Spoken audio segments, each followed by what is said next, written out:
본 방송에서 제공하는 투자 정보는 투자 판단에 대한 조언입니다.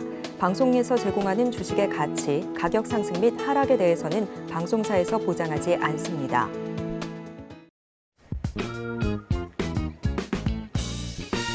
시장의 흐름을 파악하고 수익의 시그널을 읽어라. 마켓 시그널 온앤오프 진행의 문다연입니다. 빠르게 변하는 시장 속에서도 수익의 시그널 보내는 종목과 섹터들이 있습니다. 저희와 1시간 동안 함께 하시면서 그 수익의 시그널들 확인해 보시길 바라겠습니다. 저희 마켓 시그널 온앤오프 두 분의 전문가님들과 함께하고 있습니다. 금종욱 전문가님과는 시장 전반적인 시황을 체크해 볼 거고요. 특징적인 섹터들 분석해 보겠습니다. 또 김선윤 전문가님과는 시그널 이슈를 분석해 볼 거고요. 포트폴리오도 함께 구상해 보겠습니다.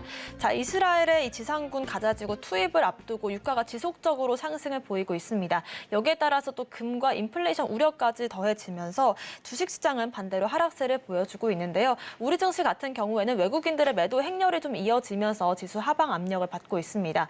여기에 따라서 지금 현재 추가적인 하락을 대비해야 하는 건지 금종욱 전문가님과 함께 이번 주 대응 전략 세워보겠습니다. 전문가님 안녕하세요. 네, 안녕하세요. 반갑습니다. 네, 주말 동안 좀 우려감이 깊어지는 좀 시간들을 보냈는데 이번 주 한 줄 시황평부터 해주실까요?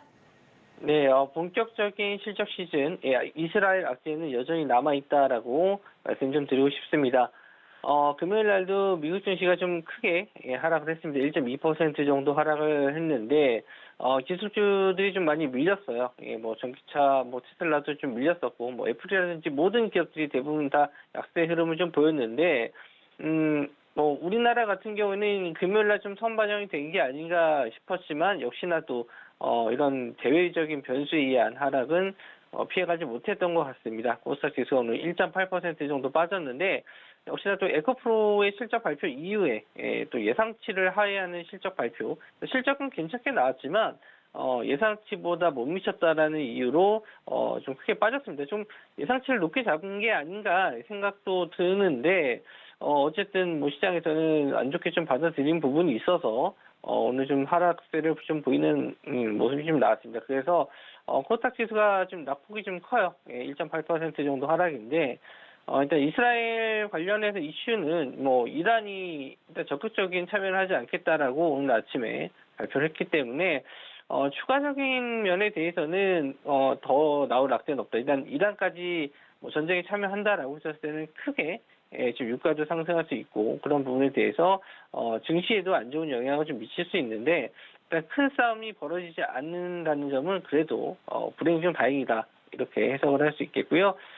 실적 시즌이 이제 들어감에 따라서 기업들 실적에 의한 좀 지수 변동성이 좀 나올 수 있겠다라고 봤는데 오히려 이런 외부 변수에 의해서 지수가 영향을 더 받는 그런 모습을 좀 보여주고 있습니다. 그래서 현재로서는 가치를 보거나 아니면 성장성을 보거나 이런 매매보다는 트레이딩 영역으로 봐야 될 것 같아요.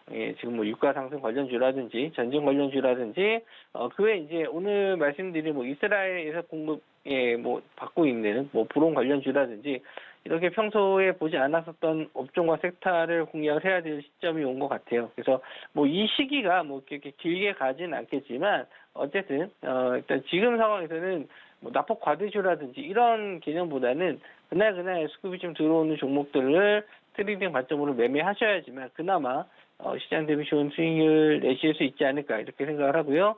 지수를 한번 좀 체크해 보면서 말씀 좀 드리도록 할게요. 일단 코스닥 지수 오늘 807포인트, 2% 정도의 하락을 좀 보여주고 있고요. 지난주 좀 상승했었던 부분을 다 되돌려 놓는 그런 움직임이 좀 나왔습니다. 이렇게 되면은 언제든지 이 800선 자리를 이탈할 수 있는 그런 자리까지 왔고요. 제가 좀 우려했었던 자리, 21선 자리를 돌파하지 못하고 좀 밀렸었는데 최소한 21선 정도는 확인하지 않을까 했지만 시장이 좀 워낙 또 안 좋은 악재 대외 변수에 의해서 21선 자리 근처도 못 가고 좀 다시 밀렸는데 여기서 다시 한번 반등을 800 자리에서 지지해서 반등해서 올라와 주게 된다면은 오히려 저는 또 강한 지지 라인이 800이 형성됐다라고 좀 볼 수는 있는데 지금 시장 분위기로 봐서는 쉽지 않을 것 같습니다. 전저점을 깰 수도 있는 가능성이 좀 높다라고 좀 보고 있고요. 코스피 시장도 좀 마찬가지입니다. 예, 그나마 좀 코스닥 시장에 비해서는 양호한 흐름을 좀 보여주고 있는 게 이제 반도체 업종이 금요일 날도 그렇고 좀 양호한 흐름을 좀 보여줬고, 예, SK에서도 엔비디아에 또 새롭게 HBM3E를 공급한다라는 소식으로 좀 긍정적으로 좀 보지 않을까 그랬었는데, 뭐 시장에서는 역시나 외국인들이 지금 매도세가 좀 강해지면서 일단 저점을 계속 이탈하는 모습이에요. 일단 뭐 이렇게 하락장일 때는 뭐 조그만 악재만 나와도 크게 밀리는데 지금 대외 배수가 좀 크게 좀 작용을 했기 때문에 뭐 지금 주식으로는 좀 매매하기가 좀 어렵습니다. 수익 내기가 좀 어렵고, 그나마 좀 인버스 같은 상품도 그나마 해지용으로는 매매가 가능하긴 한데, 예, 그런 부분에 대해서 뭐 국내 선물 파생 매도 포지션이라든지 뭐 다른 해지 전략들을 제가 또 공유를 좀 해드릴 예정이에요. 지금 상황에서는 일단 주식으로는 뭐 이 하락장에서 살아날 길이 좀 없습니다. 그래서 당분간 아까 말씀드린 대로 트레이딩 영역으로 좀 대응을 해주셨으면 좋겠고, 지수에 대한 부분 해칭 전략도 제가 노란톡방 들어오시면은 뭐 급하게 매매하실 필요는 없습니다. 하나하나 배워가시면 되니까 이런 하락장에서도 살아남을 수 있는 그런 전략들도 한번 같이 말씀 좀 드려볼게요.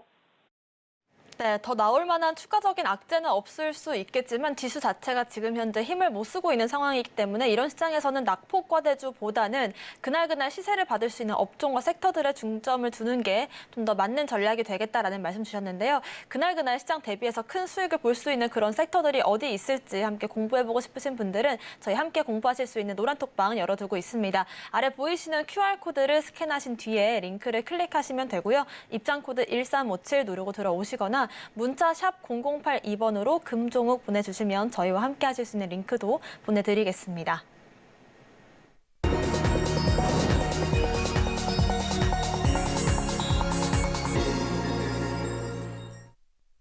네, 지금부터는 금종욱 전문가님과 함께 시장에서 시그널을 보내고 있는 섹터들 분석해 보겠습니다. 앞서 시황에서 이제 그동안은 보지 않았던 섹터들도 한 번씩 눈길을 줘야 된다라고 말씀을 하시면서 브롬 관련주를 잠깐 언급해 주셨는데요. 생소하신 분들이 많으실 것 같습니다. 분석을 해주실까요? 네, 이스라엘에서 우리나라에게 이제 수입을 하는, 우리나라가 이스라엘로부터 이제 수입을 하는 거죠. 브롬이라는 뭐 광물이 있는데, 요게 저도 생소해서 좀 찾아봤는데, 뭐 할로겐족 원소라고 합니다. 그래서 난연제, 그리고 강광제, 뭐 살충제 뭐 이런 데 좀 들어가는 건데, 뭐 난연제라는 게 이제 플라스틱이 이제 열에 약하잖아요. 그래서 열에 좀 잘 견딜 수 있게 하는 뭐 제품이 될 수 있다. 이렇게 알고 있는데, 오늘 이제 관련주로 한창 산업이 상한가를 들어갔습니다. 가장 먼저 상한가를 들어갔고요. 뭐 거래 대금은 한 170억 정도로 그렇게 많이 나온 기업은 많이 나온 건 아니에요. 그래서 이 회사 자체 내에서는 좀 많이 나오긴 했는데, 일단 뭐 상한가 잔량을 봤었을 때도 그렇게 좀 많이 상한가 잔량이 많지는 않습니다. 그만큼 뭐 유통되는 주식 수도 좀 적고, 그래서 매매 트레이딩 관점으로 상당히 좀 어려운 종목이긴 한데 일단 체크해 두셔야 돼요. 일단 알고 계셔야 되는 게 내일은 또 어떻게 될지 모릅니다. 내일은 또 갭상승 뜨고 나서 이제 거래 대금이 좀 많이 들어오게 된다면은 또 보실 수가 있을 것 같고, 두 번째 관련주로 JI테크도 역시나 지금 상한가 들어갔습니다. 500억 정도의 거래 대금 터졌고요.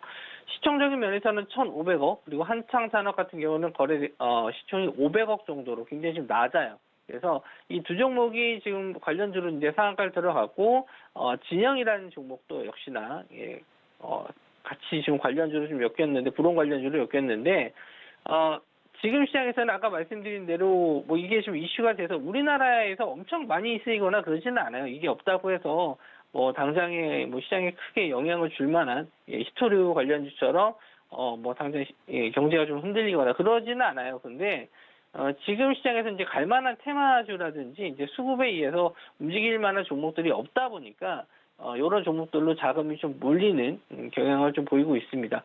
뭐 이런 시장에서는 아까 말씀드린 대로 트레이딩 관점으로 접근하는 거지 이게 뭐 정말 뭐 매출이 좀 증가할 수 있는 부분에 대해서 움직이는 게 아니기 때문에 말도 안 되게 움직임이 좀 나올 수 있어요. 그런 것도 일단 감안하고 시장을 좀 보셔야 될 것 같고요. 일단 대장주로 한창산업이 일단 상한가를 들어갔는데 내일은 또 바뀔 수도 있다라고 생각이 드는 게 뭐 두 종목이 일단 저점에서 올라오는 것도 있고, 그리고 시총도 좀, 뭐 그렇게 큰 차이는 아닙니다. 500억이나 1,500억이나, 뭐 자체 두 종목을 비교해 봤을 때는 뭐, 3배 차이가 나긴 하지만, 시장 전체로 봤을 때는 거기서 거기이기 때문에, 이 두 종목 일단 좀 잘 체크해서 내일장에서 트레이딩 관점으로 좀 볼 수 있지, 대응이 좀 가능하신 분들은, 요 종목을 한번 좀 보셨으면 좋겠고요. 일단 전쟁에 관련된 이슈를 좀 체크하시기 위해서는 아마 우리나라 장 마감 이후에 이스라엘 증시가 열려요. 그래서 이스라엘 증시는 이제 일요일 날도 열리는데 어제 같은 경우에는 한 3% 정도 하락 마감했습니다. 그래서 이스라엘 주가를 좀 보시면 지수를 좀 체크하시면서 우리나라도 어느 정도 그 다음날 영향을 좀 받을 수 있거든요. 그래서 일단 장 마감 이후에 시간 외로도 어떻게든 거래가 가능하니까 그런 흐름을 좀 보면서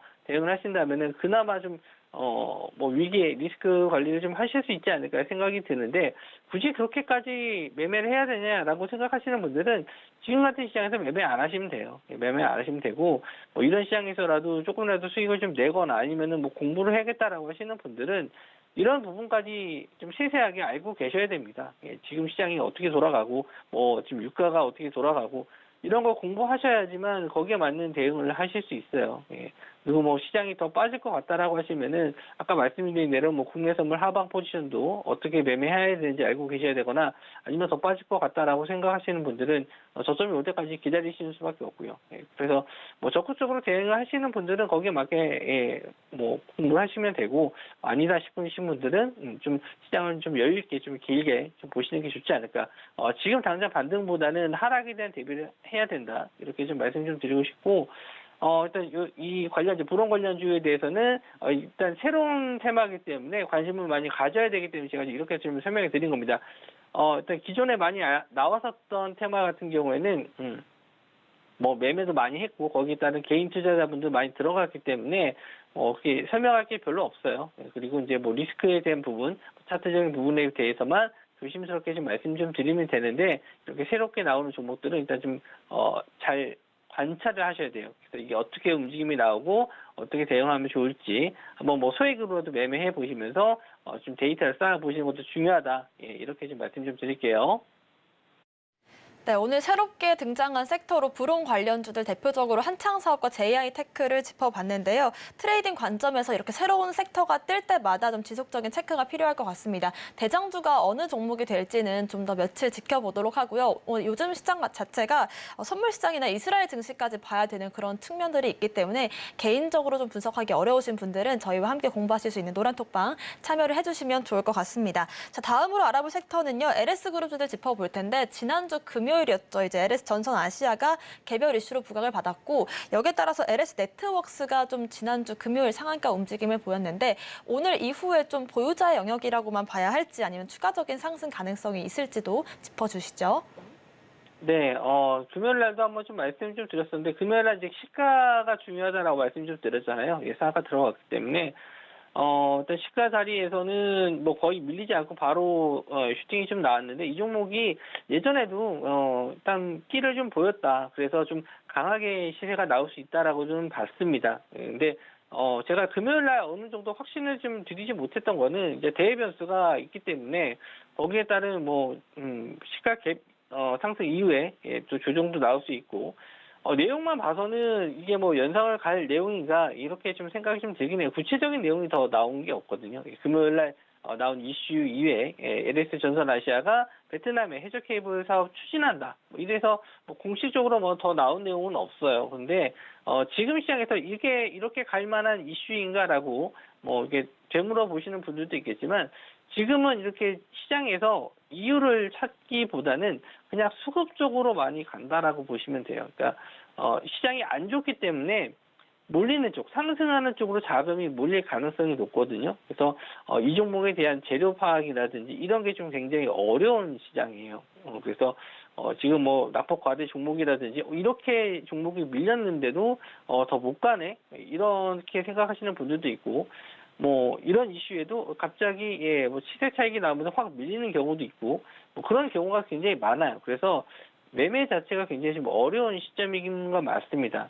그렇기 때문에 일단은 트레이딩으로 생각을 하신다면은 언제든지 차익 실현이 나올 수도 있고 또 언제 어디서든 급등이 나올 수도 있거든요. 그래서 지금은 이제 장중에 대응이 좀 가능하신 분들, 그런 분들은 뭐 이런 종목을 매매하셔도 되지만 만약에 장중에 대응이 안 된다라고 하시는 분들은 그냥 관망하시는 것도 낫다. 예, 차라리 좀 현금을 좀 갖고 계시는 게 지수가 더 하락했었을 때는 오히려 좀 기회가 될 수 있다라고 좀 보는데 뭐 그거는 이제 뭐 추가적인 내용에서 더 말씀 좀 드리도록 하고 일단 LS 네트워크스, LS 전선 아시아 두 종목을 다 말씀을 좀 드려야 될 것 같은데 일단 오늘 오후장까지는 일단 봐야 될 것 같아요.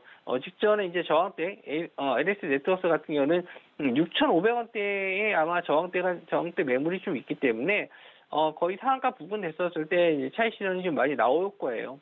그래서 이 기존에 물려 있었던 물량들을 어느 정도 다 소화해 주는 모습인데 여기서 이제 한 번 더 상승이 나온다. 내일 정도 한 번 더 추가적인 상승이 나온다 그러면은 단기적인 고점 될 수 있고 차익 실현 나올 수 있으니까 지금 비중 높으신 분들은 오늘 뭐 오후장이라도 일단 비중 좀 줄이시고 내일 6,500원짜리 넘어가게 되면 이제 전량 수익 실현 하셔도 되겠다.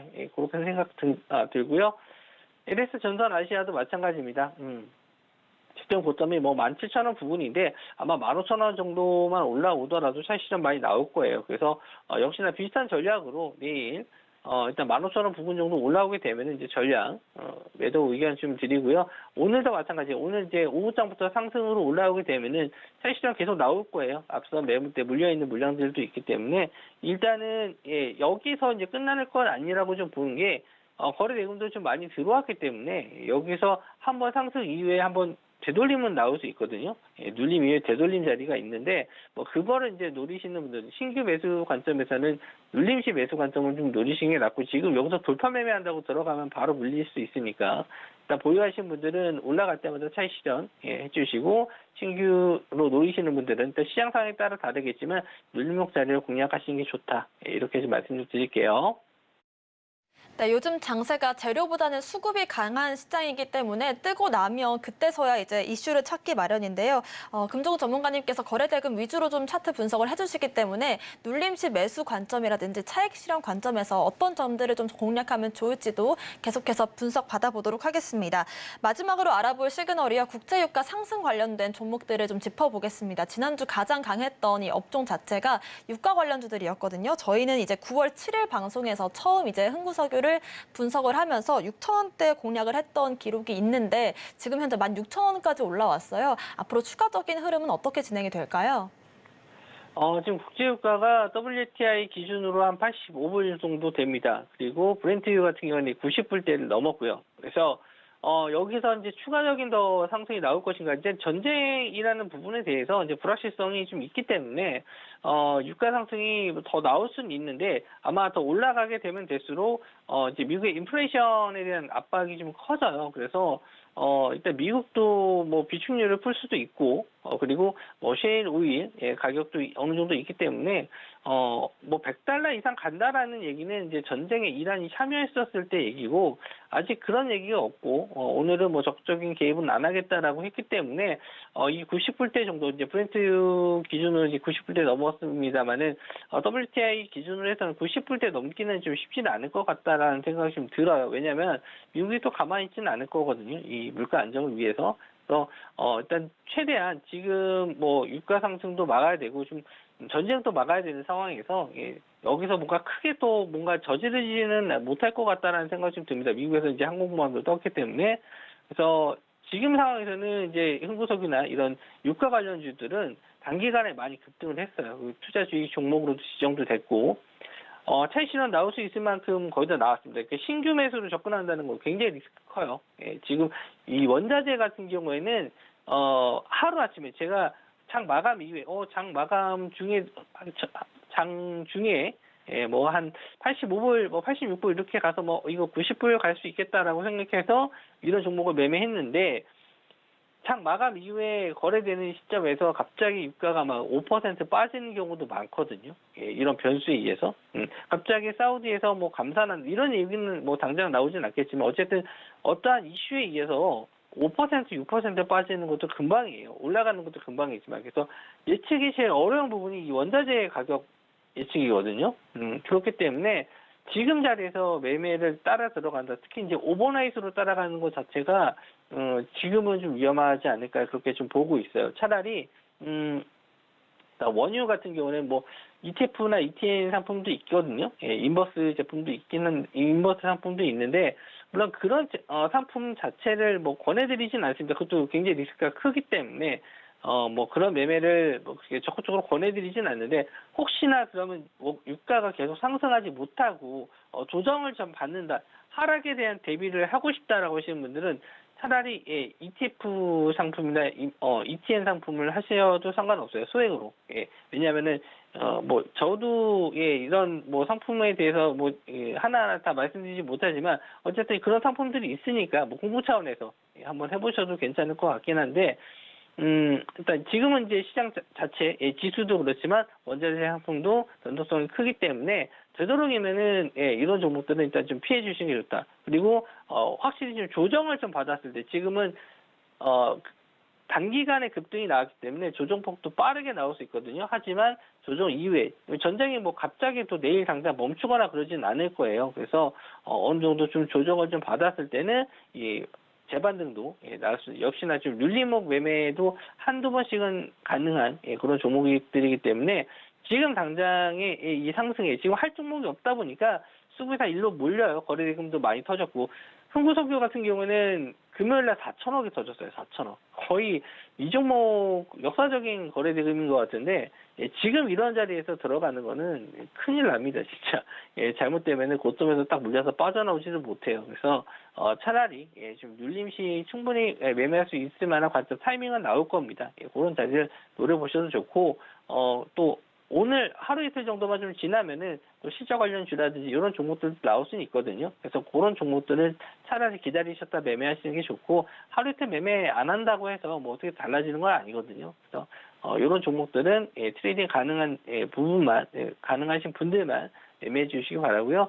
저도 이제 뭐 공략주를 지난주부터 좀 드리려고 생각을 했었는데 지금 시장에서는 딱히 예, 지금 뭐 실적주라든지 아니면 성장 가능성 있는 종목들이 힘을 좀 못 쓰는 시장이에요. 그래서 뭐 방송 중에 제가 이런 뭐 종목들 트레이딩 관점으로 볼 수 있을 만한 종목들을 매매하시라 이렇게 해서 좀 알려드리기가 좀 어렵습니다.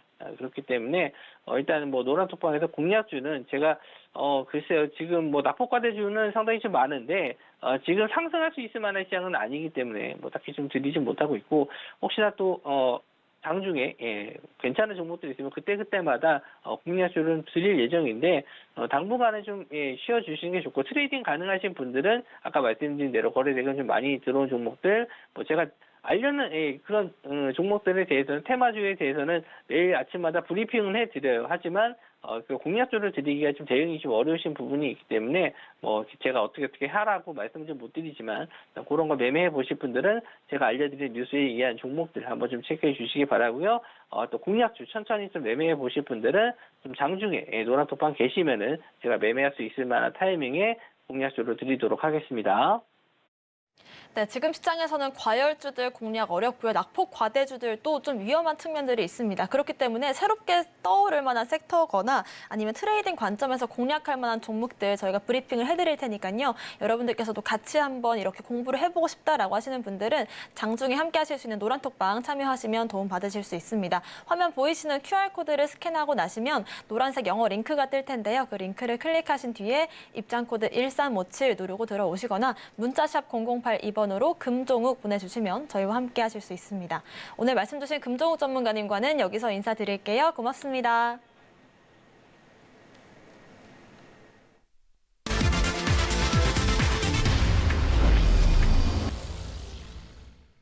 네, 지금부터는 김선윤 전문가님과 함께 시장의 시그널 이슈를 분석해 볼 거고요. 포트폴리오도 함께 구성해 보겠습니다. 김선윤 전문가님 모셔볼게요. 어서 오세요.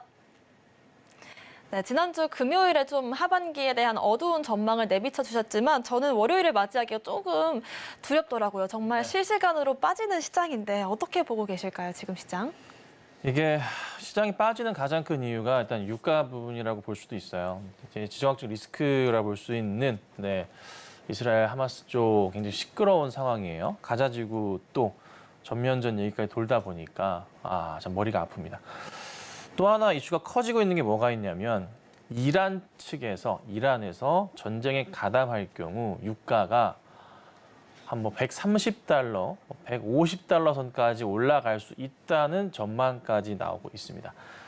참 머리가 좀 많이 아파지는데 제가 이 상품 차트 한번 좀 보여드리면 좋을 것 같아요. 잠깐 볼게요.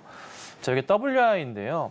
어제 상당히 좀 많이 올랐습니다. 오늘은 아직 큰 변동성 없는 모습인데요. 어제 한 5% 이상의 좀 급등 상황이 나왔는데요. 올라갔던 이유가 지상전 이슈 때문에 좀 올라갔었던 건데요. 이란 측에서 만약에 전쟁에 가담한다, 그럼 중동 전쟁이 좀 되는 거예요. 그렇게 된다면은 이 전고점 포인트를 볼 수 있는 게 2022년도 때 120달러 선까지 갔었던 상황이 있었습니다. 이때 당시죠. 이때 밑에 묘잘 코로나 때고요. 근데 이 상황까지 다시 한번 올려칠 수도 있겠구나라고 상황은 우선은 대비는 해두셔야 될 것 같아요. 이란 측에서 가세할 경우에만 해당합니다. 그렇지 않을 경우에는 우선은 바로 전에 일봉으로 가서 고점 상황인 90달러 넘어가는 그림들, 92달러 선, 95달러 선까지는 우선 100달러 부근까지는 최악인 경우 단기적으로 볼 수는 있을 것 같습니다. 이란을 제외하고 이란이 오면 더 커지는 거고요. 근데 우선은 미국 측에서 어떻게 대응할 중재가 될지는 모르겠어요. 우선 당장에 있어서는 사상장에서 늘고 있는 상황이기 때문에 이 부분이 계속 좀 발목을 좀 잡을 것 같거든요. 당분간 계속 이럴 것 같아요. 자연스럽게 러시아 우크라이나 전쟁 이슈가 시장에서 완전 쏙 들어가 버렸습니다. 네, 아무래도 이제 푸틴 측에서는 유가 상승에 대해서 또 즐길 수도 있는 입장이잖아요. 그렇죠? 그래서 상황을 지금 예의주시하고 있지 않나라고 좀 판단이 좀 서고 있는데 우선 상황은 연말까지의 이 가자지구 이슈가 쉽게 사그라들 것 같진 않아요. 그래서 관련주들이 오늘 지난주 계속 상승을 주고 있는데요. 쉽게 꺼지진 않을 것 같습니다. 주말 내내 지켜보니까 그럴 것 같아서 우선은 혹여나 관련주 대표적인 종목들 많죠. 예를 들자면은 이런 종목들이겠죠. 대장주로 볼 수 있겠죠. 빅텍 같은 경우 상승을 좀 주고 있는데요. 한동안의 상승이 좀 더 될 가능성도 있다. 다만 이제 현 시간부로는 매물벽 자체가 높아지는 그런 종목 가운데 하나입니다. 이쪽 종목 자체가요. 스펙코드 볼게요. 스펙코드 올라가는데요. 스펙코드 아직 상승이 작긴 하지만 매물벽들이요. 점차 높아지는 구간들이 이제 나오기 시작합니다. 그래서 크게 더 급등을 할 가능성도 있겠지만은 여차하면은 지금부터는 빼셔야 돼요. 그렇죠? 그래서 요거 좀 참고하시면 될 것 같고 우크라이나 전쟁 이슈 때보다 지금 움직임이 더 강하긴 하거든요. 이거는 그냥 낙폭 과대에 따른 반등 시그널이 강한 거지 전쟁 이슈가 더 커지거나 확대된다는 의미보다는 그냥 좀 바닥에서 올려쳤기 때문에 상승이 좀 더 쉬웠던 것 같습니다. 그러니까요. 조금은 이런 부분도 고민하시고 대응하시는 전략. 그리고 계속 강조드리는 다른 것보다 연말까지 시장에서는 시장 반등 나올 때 현금하고 하시라고 말씀드리고 있죠. 이건 유효하니까 요거는 기본적으로 생각하시고 대응하셔야 될 것 같습니다. 네, 아무래도 여러 가지 리스크들이 있지만 지금 시장에서 어떤 점들을 좀 주목하면 좋을지에 대한 분석을 해주셨습니다. 이렇게 시황에 대해서 매일매일 같이 시황 분석을 해보고 싶다라고 하시는 분들도 저희 김선인 전문가님께서 노란톡방에서 매일 아침에 이슈 브리핑을 해주시니까요. 아래 보이시는 QR코드를 스캔하고 입장을 하시면 저희와 함께 매일 아침에 이슈를 체크해보실 수 있을 것 같고요. 입장코드 1357 누르고 들어오시면 좋을 것 같습니다. 오늘의 시그널 이슈는 화면으로 정리해보겠습니다. 오늘의 오전 시그널 이슈는 유가 상승에 따른 시장 불안 가속에 대해서 얘기해 보겠습니다. 지난주와 이어서 오늘도 인플레 우려감에 대해서 말씀을 해주셨는데요. 시장 여러 가지 이슈가 공존하고 있지만 단연 중동 리스크가 가장 큰 영향을 미칠 것 같습니다. 앞으로의 흐름에 대해서도 집중적으로 다시 얘기해 보겠습니다. 네, 앞선 시황에서도 언급을 해주셨지만 이란의 입장도 짚어주셨고 쉽게 끝나진 않을 것 같다라는 말씀과 함께 이 하반기에 대한 우려감도 언급을 해주셨습니다. 하지만 이런 시장에서 또 실적이 좋은 종목들은 좀 빛을 발하기도 하고 실적이 안 좋은 종목들은 더 빠지고 있는 흐름들도 짚히고 있거든요. 어떤 종목들을 오늘 한번 알아볼까요? 네, 그러니까 이게 참 고민스러운 게 이 유가 상승 자체가 계속 가는 분위기예요. 쉽게 꺾이진 않아서 좀 전에 우리 이제 금 전문가님 얘기 잘 해주셨지만 흥구석유도 그에 덩달아 덕을 보면서 좀 급등하는 그런 포인트도 있는 것 같은데요. 대형주 위주로 우선 봐드리자면 SK 이노베이션이 최근에 조금씩 반등은 나와요. 실적에 대한 기대감 자체 굉장히 좀 커지고 있거든요. 그래서 이제 바닥을 확인하고 좀 올라갈 때가 된 게 아닌가 좀 그런 생각이 들기도 하고 크게 완전 정확한 포인트는 아니지만 그래도 나름의 바닥 라인들에 대해서 나름의 큰 쓰리 바닥을 좀 보였다고 볼 수 있는 그림이 포착이 되기도 해요. 그래서 문제만 없다면은 유가 상승 분위기가 이어질 수 있으니 실적에 대한 포인트가 더 강하게 표현되면서 증권가 측에서 얘기가 나오지 않을까 이런 생각이 듭니다. 그리고 SOL 같은 경우에도 살펴보자면 최근에 좀 반등 나오다가 약간 주저앉았어요. 그러다가 지금 다시 올라갈 채비를 좀 하는데 오늘 아침 시가로 보면요. 2.4% 출발했다가 지금 마이너스 상황을 조금 보여줍니다.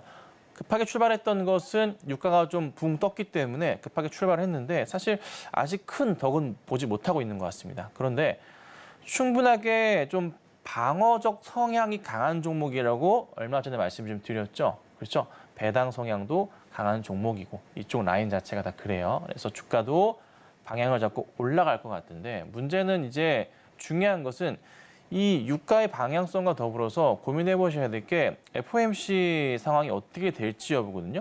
자, 근데 제가 하나 좀 보여드리자면 페드워치 예측치인데요. 이번 FOMC에서 지금 예측하는 금리는 동결 쪽으로 가긴 해요. 근데 이 다음이 문제인 것 같아요. 이번 달은 우선은 동결 쪽으로 가는 분위기가 92%가 현재 포착은 좀 되어 있지만 유가가 계속적으로 여기서 더 튀어 올라가는 그림이 나온다면은 인플레 우려감 때문에 사실 이번 달, 9월 달이나 10월 달 죄송합니다. 10월 달에 CPI 등 체크가 굉장히 중요할 것 같아요. 네. 이게 얼마나 튀어 올라갈지. 만약에 많이 튀면 튈수록 예상치를 벗어날 것 같거든요. 많이 튀면 튈수록 FOMC에서는 연준에서는요. 금리 인상에 대한 부분을 더 압박이 올 수도 있을 것 같습니다. 일시적인 거이긴 하지만 사실 쉽게 사그라들 분위기는 아니기 때문에 참 우려스럽긴 해요. 그래서 한동안은 이 유가 관련으로 시장 자체가 영향을 받을 것 같고요. 업종으로 보더라도 문제가 좀 많은 게 2,400포인트 저점으로 보긴 했는데 혹여나 또다시 이 가자지구 쪽이 시끄럽게 되고 유가가 급등 나온다면은 시장은 다시 한번 하방 압력을 더 강해받을 수 있거든요. 그래서 한동안은 조금은 조심해야 된다. 근데 이게 저는 그렇게 가자지구 쪽 상황이 심각하게 갈까라는 생각이 들긴 해요. 이게 만약에 더 이란이 가세하고 이렇게 돼버리면은 중동 전쟁으로 다 굉장히 커지게 되는 규모 자체가. 그래서 한동안 시장이 더 많이 빠질 수도 있어요. 유가가 $100 넘어가고 120, 130 이렇게 넘어가 버리면요. 시장 완전 깨져버립니다. 그냥 완전 무너져요, 시장. 그런 상황 자체가 저는 만들어지진 않을 것 같긴 한데 이게 참 정책적으로 봤을 때나 여러 상황상에서의 미국 공화당 입장에서 봤을 때는 사실 냉정하게 보자면은 행복한 이슈예요. 좋은 거예요. 현재 이제 바이든 정부 자체가 사실 방향성 자체를 잘 못 잡고 있기 때문에 공화당 입장에서는 오히려 잘 됐다라고 볼 수도 있거든요. 그래서 이래저래 어떻게 시장이 흘러갈지는 참 예측하기 어렵지만은 우선은 그래도 하나는 분명한 것은 제가 연말까지는 현금 확보 전략 필요하다. 연초에 보셔야 된다. 이 말씀 드리고 있잖아요. 그래서 이 부분까지는 꼭 머릿속에 기억하시고 주식하시면 그래도 좀 나으실 거예요. 그래서 급하게 현금 넣으시면 안 되는 시장입니다. 아셨죠? 만약에 대응하신다면은 단기 트레이딩으로 빠르게 먹고 나오셔야 되지만 현 시장은 대형주나 중형주의 실적주들도 잘 안 먹히는 시장이에요. 그러니까 우선은 현금 확보 전략하시고 혹여나 내가 좀 많이 물려있다 하신다면은 그때는 어떻게 하시냐면 답 없어요. 무조건 버티셔야 됩니다. 버티셔야 되고요. 이 중동 전쟁 이슈가 완전 소멸되는 포인트가 나오면 시장이 급반등할 건데 그때 대응을 하시던가. 근데 그게 이제 빨라야 저는 연말로 보고요. 아니면 연초가 될 겁니다. 그래서 우선 우리는 지금부터는 좀 이른 것 같지만서도 내년 초 시장을 준비하고 연말까지는 사실 주식을 한 템포 쉬셔야 되지 않을까. 이렇게 좀 정리해 드릴게요. 네, 사실 주식시장에 10월 효과라는 말도 있어서 10월장을 굉장히 기대하셨던 분들도 계셨겠지만 이렇게 저점을 더 깰 수도 있다라는 우려감 자체가 굉장히 힘이 빠지게 하는 그런 상황인 것 같습니다. 다만 이렇게 리스크 관리와 함께 멘탈 관리도 필요한 시점인 만큼 김선윤 전문가님의 이런 조언들, 냉철한 분석들 필요하신 분들도 아래 보이시는 QR코드 스캔하고 입장을 하시면 여러분들 멘탈 케어까지도 해주실 예정이니까요. 많은 관심 해주시면 좋겠습니다. 자, 일단 이런 시장 속에서도 좀 상승을 흐름을 보이는 종목들이 눈에 띄더라고요. 실적이 받쳐주는 그런 종목일 텐데 오늘 5% 넘게 삼성중공업이 좀 강세를 보여주고 있었습니다. 어떻게 좀 시장 상황을 바라보면 좋을까요? 자, 우선 조선주 가운데서 삼성중공업이 좀 눈에 띄게 상승을 좀 합니다. 전체 종목들 조선주 다 살펴보자면 그리 좋은 모습은 아니에요. 그런데 삼성중공업만이 최근에 좀 상승이 눈에 띄어서 가지고 나와봤어요. 다른 건 아니라 3분기에도 실적이 잘 나온다고 합니다. 그래서 드디어 이 회사가 올해 크게 흑자 전환을 하는 포인트가 좀 나오고 있는데 사실 조선업황 전체로 봤을 때 심각한 문제가 있긴 해요. 인력난입니다. 구인을 못합니다. 가장 큰 이유가 뭐냐면 이 평택 쪽에 반도체 공장들이 있잖아요. 거기에 일하는 표현을 하자면 뭐 시급 월급과 그다음에 이쪽 조선업황에서 같은 사람을 불렀을 때 월급을 주는 차이가 반도체 쪽이 압도적으로 좀 높은 상황이다 보니까 구인단에 허덕인다고는 하고 있지만 그래도 실적 상황 자체가 원체 조금 양호한 모습으로 좀 가고 있어서 하반기 지나고 내년과 내후반까지도 성장을 하는 그림이 나오지 않을까 싶은 거예요. 저 개인적으로 가장 이제 항상 조선업 봤을 때 봐야 되는 종목으로 삼성중공업을 말씀드리는데요. 기억을 하실지 모르겠습니다. 한참 이제 방송을 할 때 조선주 문의가 있었어요. 근데 제가 그때 말씀드렸던 게 완전 장기로 보셔야 된다. 그러니까 작년 하반기쯤 말씀드렸던 건데 올해부터는 괜찮아진다. 흑자로 돌아설 거고 꾸준하게 몇 년 보시면은 좋은 그림을 이어갈 수 있다라고 말씀드렸던 건데요. 그게 조금 고스란히 나오는 것 같습니다. 특히나 이제 삼성중공업을 뽑아드렸던 이유는 다른 게 아니라 이 보시는 수급 상황 보시면 참 좋을 것 같아요. 최근에 이제 오늘까지 해서 5거래일 연속 기관의 강한 매수가 좀 들어옵니다. 특히나 10월 10일 같은 경우는 전체 거래량 590만 주 중에 기관 매수량이 140만 주, 150만 주가량이었고요. 그리고 11일 같은 경우에는 전체 거래량 700만 주 중에 기관 매수량이요 200만 주였습니다. 그냥 끄집어 당겨 매수하는 모습이에요. 그냥 쌍끌이 매수라고 표현을 할까요? 이 흐름이 좀 강하게 나와요. 차트 흐름 자체도요. 완연하게 돌리는 포인트가 갑자기 딱 터집니다. 사실 9월 달 자체, 8월 자체 시장이 안 좋았잖아요. 그 가운데서 요 구간에서 기관들 땡겨주거든요. 다시 올려놓겠다는 저는 의지로밖에 볼 수가 없는 그런 상황이에요. 3분기 실적 좋죠. 4분기 실적 좋죠. 올라가는 그림을 포착할 수가 있다는 거죠. 근데 사실 다른 종목들 볼까요? 자, 하나오션, 이제 대우조선해양. 자, 요 종목인데요. 추세는 이 종목은 사실 올라오지 못하고 있어요. 8월 깨지고 9월 깨지고 현재 10월도 반등은 못 나오고 있습니다. 수급 상황도 역시나 알록달록 그냥 그런 모습이에요. 실적 상황 보자면은 아직 이 하나오션 같은 경우에는 실적이 돌아오고 있는 모습은 안 보여요. 적자를 많이 줄이는 모습은 보이죠. 매출은 올라오면서. 그리고 또 검색해 볼게요. HD, 현대 이쪽 라인으로 볼까요? 근데 중공업 이런 라인도 보더라도요. 아직까지는 그렇다 할 조금 모습이 안 나오고 있고 그리고 HD, 한화, 한국 쪽으로 한번 봐볼게요. 자, 한국조선해양 같은 경우에도 흐름은 좀 7월 달까지 타다가 8월 고 올라오지 못해요.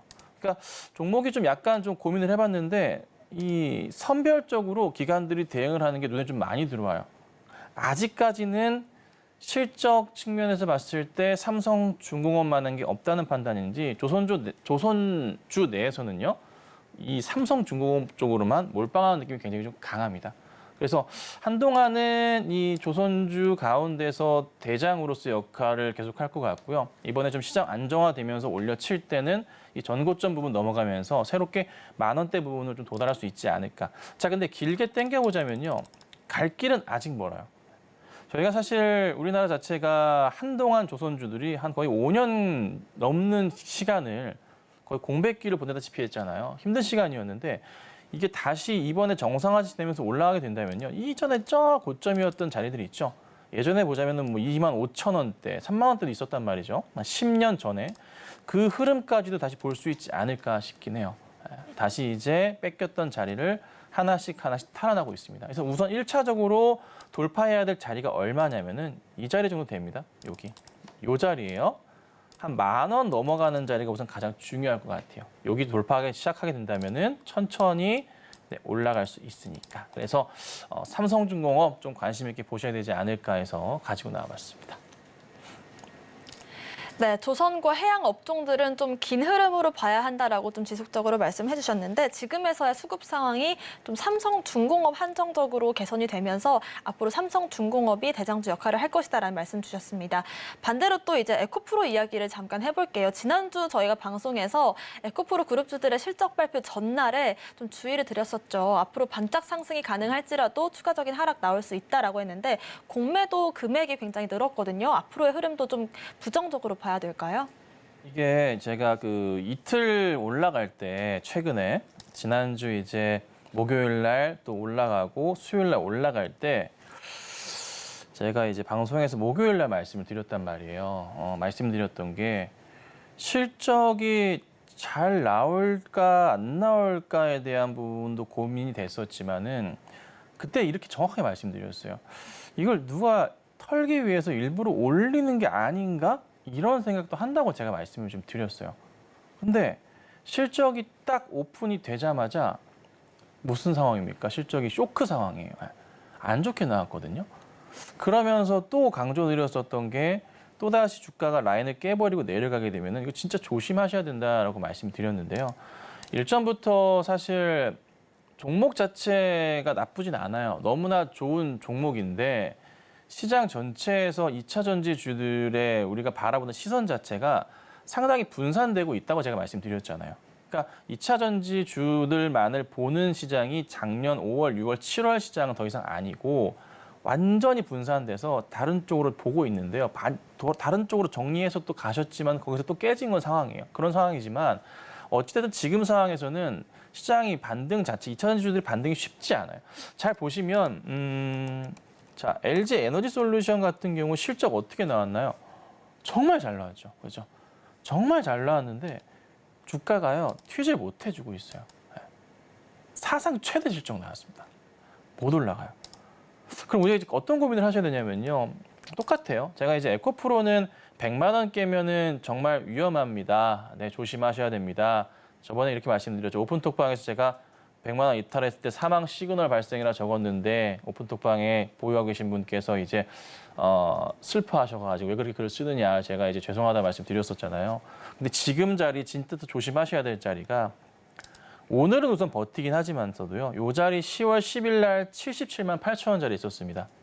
네. 그래서 한 78만 원짜리 막 깨고 80만 원 이탈하면서 78만 원 밑으로 깨기 시작하면요. 또 굉장히 많은 분들께서 정리하시려고 할 거예요. 근데 그나마 좀 다행인 건 뭐냐면 여기에 꽤나 매물벽 자체가 존재합니다. 이 자리 자체가요. 여긴데요. 가격적으로 60만 원대 초반부터 70만 원대 중반까지예요.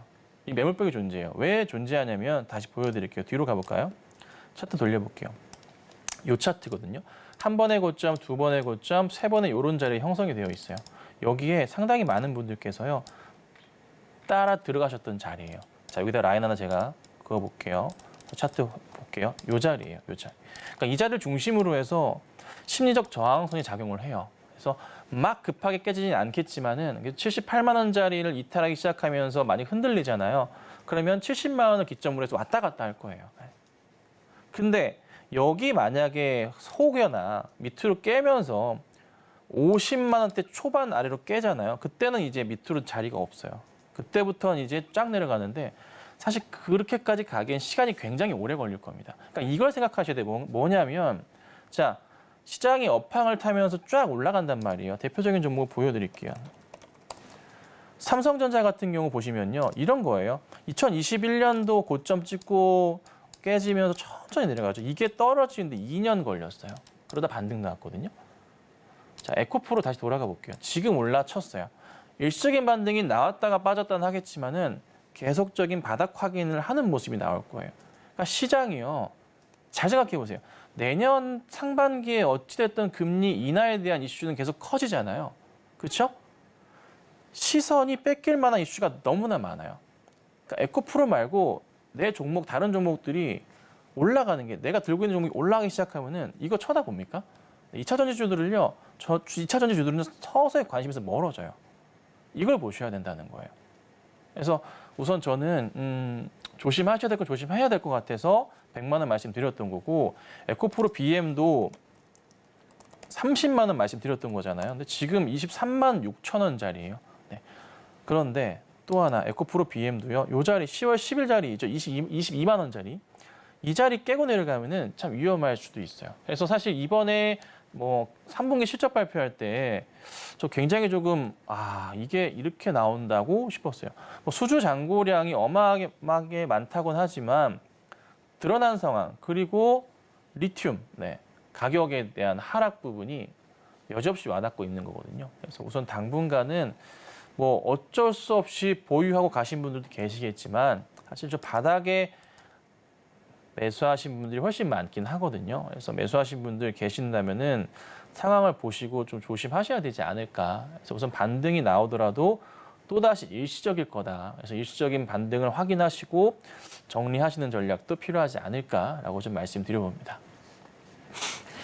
네, 에코프로가 150만 원을 향해 갈 때도 그렇고 100만 원과 지금의 80만 원까지 추가적으로 이렇게 전략들을 저희가 지속적으로 정확히 좀 드렸던 부분이 있었고 아직까지 좀 보유 중이신 분들은 추가적인 전략들 노란톡방 통해서 확인을 해보시면 좋을 것 같고요. 종목 교체가 필요하신 분들도 아래 보이시는 QR코드를 스캔하고 입장을 하시면 어떤 종목들을 지금 시점에서 눈여겨보면 좋을지도 짚어드리겠습니다. 입장코드 1357 누르고 들어오시거나 문자샵 0082번으로 김선윤 보내주시면 좋을 것 같습니다. 오늘의 시그널 이슈는 화면으로 다시 정리해 보겠습니다.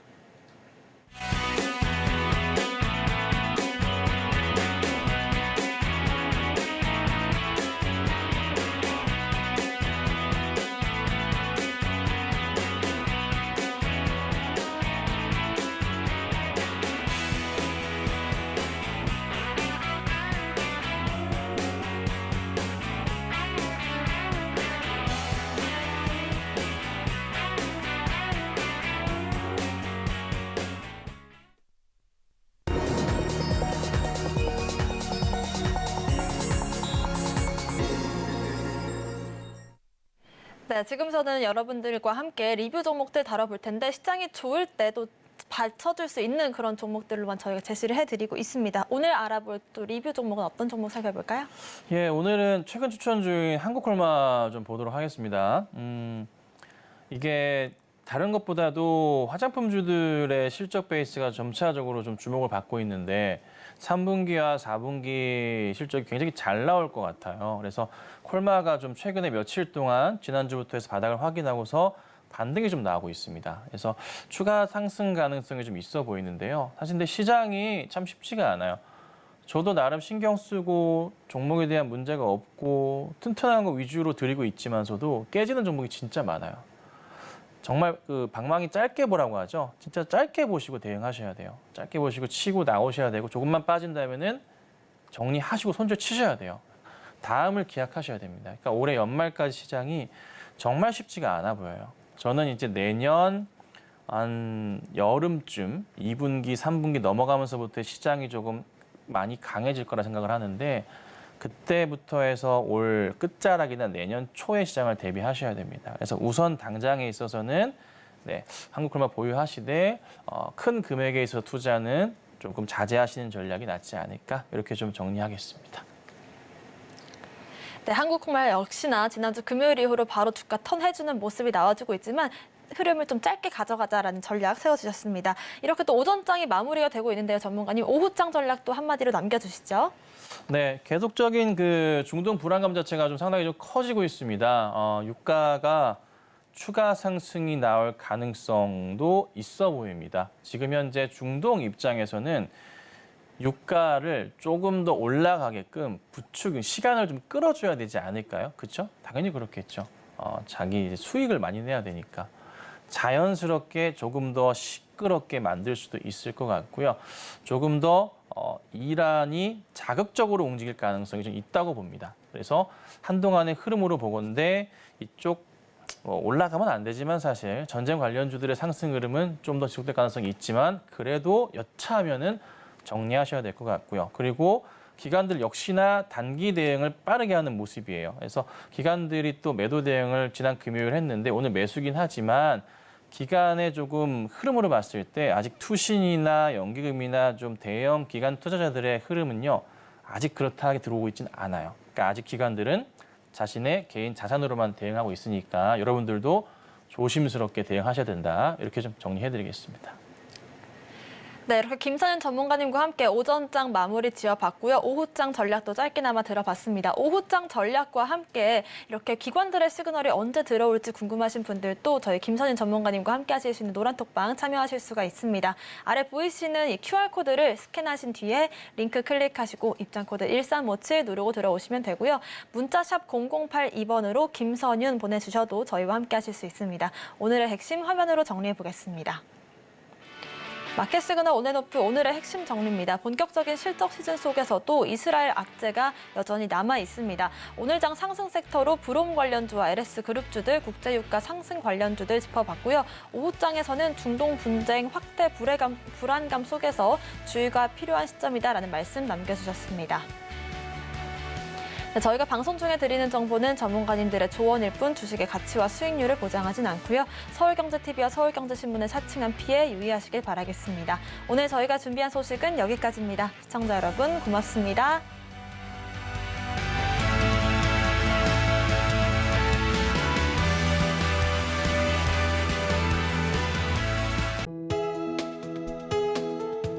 본 방송에서 제공하는 투자 정보는 투자 판단에 대한 조언입니다. 방송에서 제공하는 주식의 가치, 가격 상승 및 하락에 대해서는 방송사에서 보장하지 않습니다.